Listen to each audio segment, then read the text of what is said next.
Peu à peu, tous arrivent timidement, méfiants. Mais, face au grand sourire et à l'air serein du peuple des glaces, ils se sentent vite en confiance. Jake prend d'abord la parole, expliquant ce qu'il a découvert sur leur roi, et Elia se présente ensuite pour montrer sa guérison rapide. À ce moment-là, l'ancien vieux chaman prend la parole et raconte l'histoire cachée à tout le monde. Le grand-père de nos héros avait tenté de sympathiser avec ce peuple il y a de nombreuses années, mais il s'est fait emprisonner par le roi d'Hérésia. Ce dernier voulait lui dérober la recette de sa potion magique avec de mauvaises intentions vis-à-vis de son peuple. Le chaman avait réussi à s'échapper, puis mis en garde son clan, sans avoir préalablement pris la peine de prévenir les habitants d'Hérésia. À ce moment-là, il leur avait fait promettre de ne jamais dépasser cette frontière pour leur sécurité.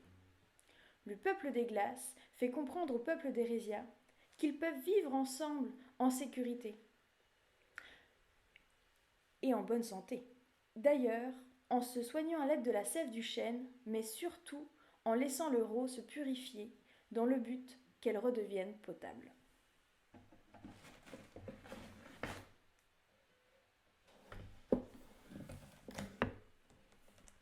Après un vote à main levée, le peuple d'Hérésia décide à l'unanimité de s'allier au peuple des glaces et d'aller se confronter à leur roi. C'est ce qu'ils font, à l'aube, ensemble, devant les grilles de sa grande demeure. Par surprise. Enfin, c'est ce qu'ils pensaient. Car certains membres du peuple d'Hérésia, fidèles à leur gouverneur, l'ont alarmé du complot. Pensant être récompensés, ils n'eurent droit qu'à aucune reconnaissance de la part du méchant roi. Celui-ci, prévenu au dernier moment, prépare sa fuite dans l'urgence et décide de mettre feu au grand chêne afin de créer une diversion, lui laissant ainsi plus de temps. À l'aube, dès les premiers rayons du soleil, le peuple révolté arrive devant les grandes grilles de la propriété. Ce portail est gigantesque et solide. Des hommes seuls ne peuvent en venir à bout, et les escalader prendrait trop de temps, crient certains. Par chance, les plus coriaces des animaux du peuple des glaces arrivent à la rescousse et s'unissent pour forcer le portail. Il ne leur faut pas longtemps avant que ce dernier ne cède. Le peuple des glaces est ému de reconnaître rapidement leur grand chêne au milieu des flammes. « Il faut vite éteindre ce feu !» s'exclament Alia et Elia. Mais déjà dans le ciel, on peut apercevoir des oiseaux de toute taille, chouettes, hérons et aigles qui se précipitent autour de l'arbre afin d'étouffer le brasier. Rapidement rejoints par les deux peuples armés de toute l'eau qu'ils ont pu trouver. En quelques instants, le chêne est sauvé.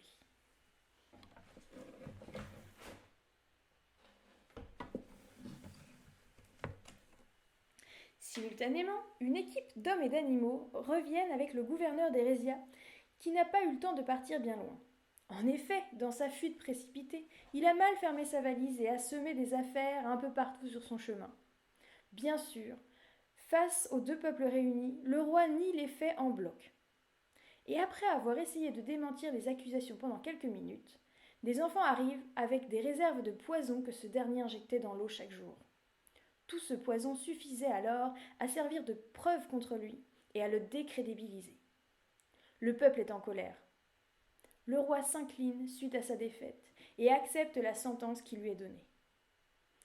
Comme le peuple des glaces ne favorise pas la violence, mais plutôt la paix, les habitants d'Hérésia ont décidé de suivre leurs conseils. Ils demandent finalement au chef d'émettre des excuses en public avant de se joindre au peuple, en abandonnant tous ses privilèges et en partageant tous ses biens avec eux. Ce qu'il accepte sans lutter.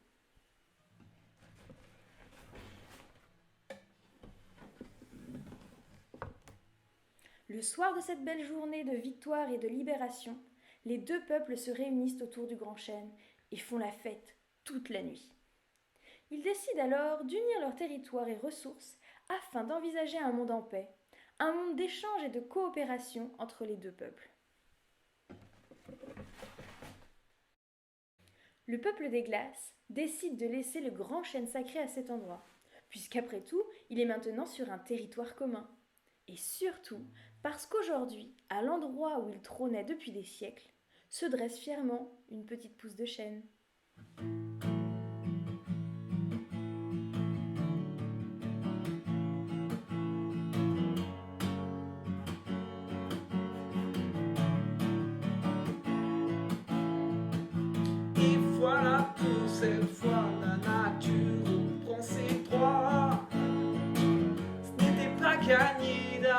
je vous fais cette confidence. Nos deux peuples réunis sont finalement devenus amis. Ils ont lutté ensemble contre le terrible roi, dépassant leur peur avec tout leur cœur. Nos deux héros Glagla ont reçu tous les honneurs. Braver les interdits n'est pas synonyme de malheur. Il y a notre jeune ami va se marier avec Jake. Ce sera une grande fête, les deux peuples qui seront conviés. Ce sera le bonheur au sein de leur demeure. Il y a son petit frère va devenir un grand chaman, respecté pour son savoir, la sagesse animale. Léonard, quant à lui, est toujours nos deux héros. Il compte de nouveaux amis parmi les animaux. Hubert le hamster et Rodrigue le tigre. Merci d'avoir écouté notre belle histoire. C'était un très chouette moment, on espère vous revoir. La morale de cette histoire, on ne vous l'apprendra pas. Protéger la planète n'est pas si difficile que ça.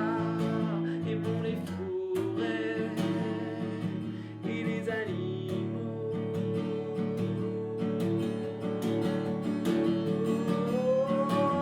Viens visiter mes terres, mon plan, ma vie au sein du peuple des glaces. Tout le monde y trouve sa place. La nature est notre mère, notre idéal sous les aurores boréales. Sa magie baigne dans l'air. Viens visiter mes terres, mon clan, ma vie au sein du peuple des glaces. Tout le monde y trouve sa place. La nature est notre mère, notre idéal sous les aurores boréales. Sa magie baigne dans l'air.